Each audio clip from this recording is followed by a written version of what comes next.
Hi everyone, my name is Esmeralda. I'm the Student Information Systems Specialist in the Technical Services Department here at MMSD, and I am a main point of contact for Infinite Campus. I have a guest with me today and I will let them introduce themselves. My name's TJ Rognes. I'm the athletic director at East High School, as well as, and more importantly, a parent of two students at MMSD. Hi TJ, welcome and thanks for being here today. Absolutely, I'm super excited. I think we've got something that's going to help a lot of our student athletes get registered into their sports a lot quicker and easier now, now that everything will be based out of the same platform. Excellent. So we're going to be talking about activities in Infinite Campus. So how to register, how to fill out the forms, and then what's next. So let's talk about parents and their access to Infinite Campus, and then let's touch on students as well. Sounds good. So why don't I start by logging myself in to the system. Wonderful.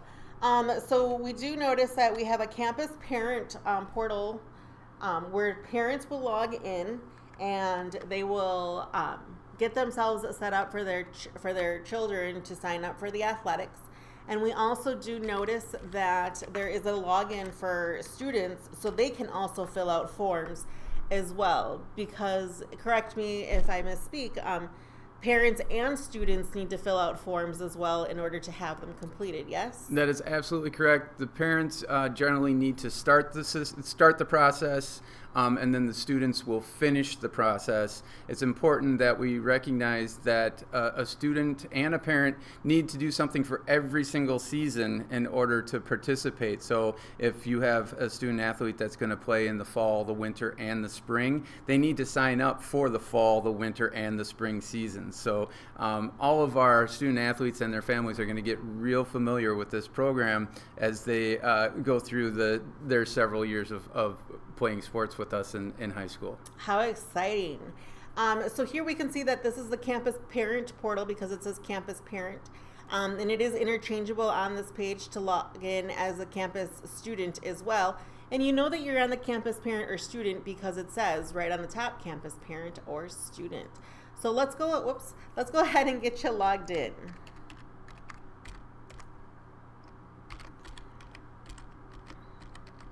So this sounds like it's going to be some changes that are going to be occurring.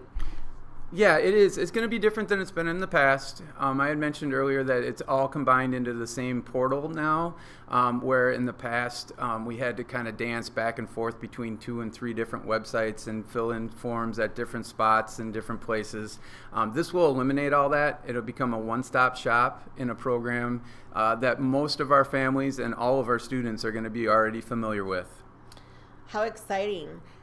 So once we log into this parent portal, tell me a little bit about it. Well, you'll notice that both of my kids, Grady and Lucy, are both listed immediately right on that homepage. And in order to select which one you want to work with first, you just go ahead and click on them. We're going to start with Grady. He'll be an incoming freshman, and we're starting from scratch with him. So this will be the best place for us to get our introduction. Excellent. So once we're logged in once we've selected Grady, who we're going to be registering for our athletics, if the menu option is hidden, you can go ahead and select the menu and or hamburger option, and it'll go ahead and expand all of your categories that you have access to on the left-hand side. So let's hop on over to the school store, and then walk me through what our process is. Well, Grady is going to be, like I mentioned, a freshman. He'll be attending Memorial. So the first thing we want to do is click Memorial. And you'll notice here there are 2 different choices. Well, there's 2 different avenues that will go. And for a parent side, we need to remember that we have forms that we have to fill out, and then there are forms that the student athlete needs to fill out. We want to make sure as a parent that we're clicking on the athletics forms first. So under products, we'll just click that there. And it does take a little bit to load because there are many forms out there, and it's a pretty big platform with all of the sports that are being included as well. And so then you said to go ahead and select athletic forms. Yep. That'll be our starting point, and we'll. This is important that parents recognize that they need to complete this before their student will be able to sign up for individual sports. So right here we want to choose recipient. Both of mine will show up, but we want to use Grady as a fresh start. So with the athletic forms, I do show that there are required forms here at the bottom listed.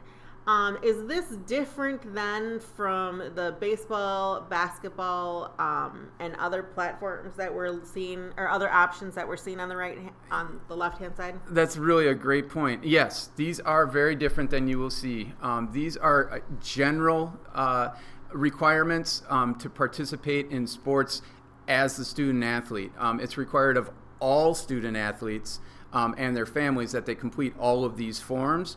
When we get into signing up for an individual sport, there are different forms within each individual sport that need to be addressed. But this is kind of your starting point, your step-off point to signing up in general as a student athlete. All right, let's start with the district athletic code. So once we've selected that, we see that there's a document here. And so this is just, tell me about the district athletic code. So the district athletic code outlines the responsibilities and needs of student athletes in terms of what it takes to become and remain eligible, in terms of their behavior, their attendance, and their grades, as well as what to expect if they do find themselves tripping up from time to time. It is updated on a annual basis, and so we require that families review it every single year that they're signing a kid up for a sport. Wonderful. So once I've read the athletic code and familiarized myself with the requirements or the conditions or the eligibilities and whatnot, I would scroll all the way down to the bottom, and then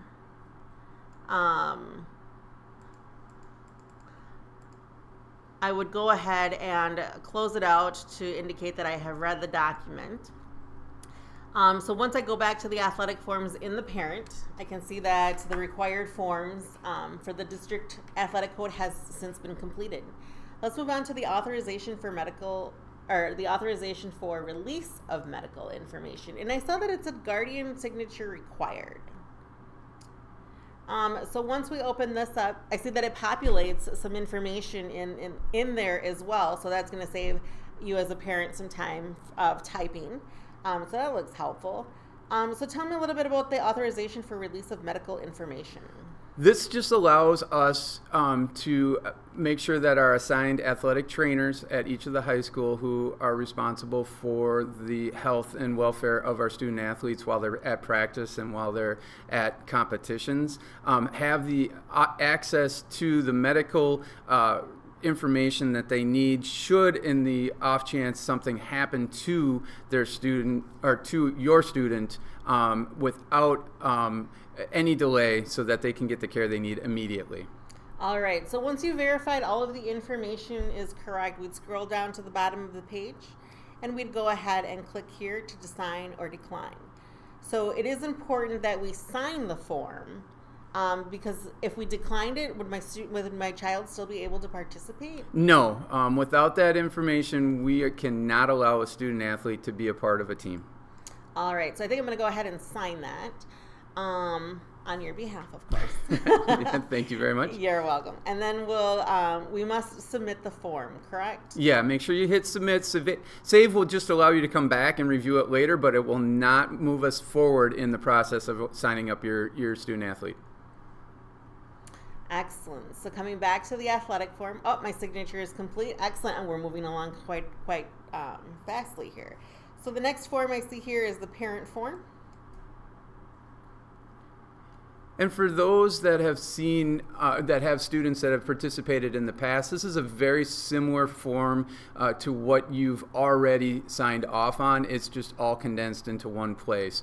It includes, of course, your acknowledgement of the concussion, head injury, and cardiac arrest information. It also indicates that you understand what it takes to be eligible with the WIAA, the state association that oversees all high school athletics in Wisconsin. And then also understand that there is some work that will need to be completed by both yourself and your student if they do have a trip up with the athletic code and have a possible violation of some of the rules that exist for our student athletes. All right, thank you. And the form is available in Spanish and in Spanish as well. So then again, we'll need to sign this form and select submit to show our completion progress, correct? Yep, and again, this is exactly the same type of information that former student athletes have already completed. It's just in a slightly different format. Okay. Do I need to do anything with the student form, because I see that it's a student signature required, and you're a parent? Yeah, so there is nothing that you as a parent or guardian need to complete. You would have noticed earlier where the signature required was in red, and now the student form says student signature is in orange or yellow or whatever that is. That's simply to let you know that there is some work that your student athlete needs to complete, but for our purposes as a parent or guardian, we've completed our sections of what we need to do now. All right, so we're going to go ahead and add this to the cart.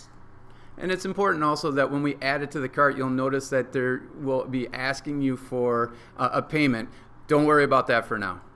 All right, that sounds good. So now that my athletic forms are done, I need to understand what, like you had said earlier that we were going to talk about the sports listed to the right of the athletic forms. Yep. So let's scroll down. Grady is going to play soccer in the fall. So let's go ahead and choose that. And we'll click view so we can look at the sign up for the individual sport now. It also indicates that some helpful links for turning in your physical, which again is necessary in order to compete or even practice. Those are due roughly every 2 years. If you have any information, or if you need any information about it, make sure you contact your athletic office at your school, and they'll certainly be able to help you out with it. Wonderful. And I see here you had mentioned earlier that your fees will be assigned later. Yeah, so you won't actually be charged the activity fee, the full activity fee of $115. For most sports, there are a few that have a surcharge, but those are very few. You won't actually be charged that until after the tryouts and after team assignments are made for the sport that you're in. So you'll need to just keep an eye on your Infinite Campus fees page, and eventually it will show up there for you. Excellent. Thank you for sharing that. All right, so Grady, you said was going to play boys soccer, so we're going to go ahead and select that form. Oh, and we scroll down again, and here's some more required forms. So let's go ahead and click on that soccer cautionary statement. Yep. And again, that one was circled in red. That means that we know that as a parent guardian, we have to pay attention to it. The other one that's in yellow will show up on our student athletes. Okay. And the soccer and the cautionary statements, is it just on the soccer, or how is that being set up? So there are cautionary statements basically making all of our student athletes as well as our parents and guardians aware of some of the inherent risks that exist in any time that you're competing in a sport. We just want to make sure that everyone's aware that there are some risks that may exist, as well as they're different from sport to sport. So each sport has a different cautionary statement form that you would need to complete, one for each season that you're in. Oh, okay. That's good to know. So we'll go ahead and submit that form. And then I want to add to the cart. And then it tells me that the student also has to fill out the form as well. So that's good to know. All right. So anytime that anytime that Grady wants to add a sport, you would just go through this list here at the school store and select the sport.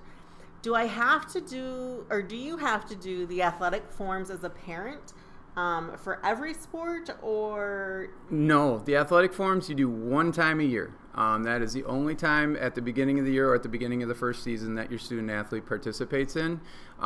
Those are just one time only, and then each of the individual sports you do when they come up. Great. All right. Well, TJ, thank you so much for being here today to help us get through this campus parent athletic forms. It's a lot of information, a lot of good information, and it sounds like it's going to be a good way for parents to access all of their athletic forms within Infinite Campus, a portal that they already have access to where they're already doing other MMSD items. Absolutely. Like I said, we're excited about it. We think it's going to make it a one-stop shop. And again, questions will come up. It's a new system. Every athletic office has compiled a step-by-step, frequently asked questions document that will be available on all of the websites as well. If people would prefer to look at it on a paper copy, we can certainly supply that as well. All right. Well, thanks again, TJ. This has been great. Thank you.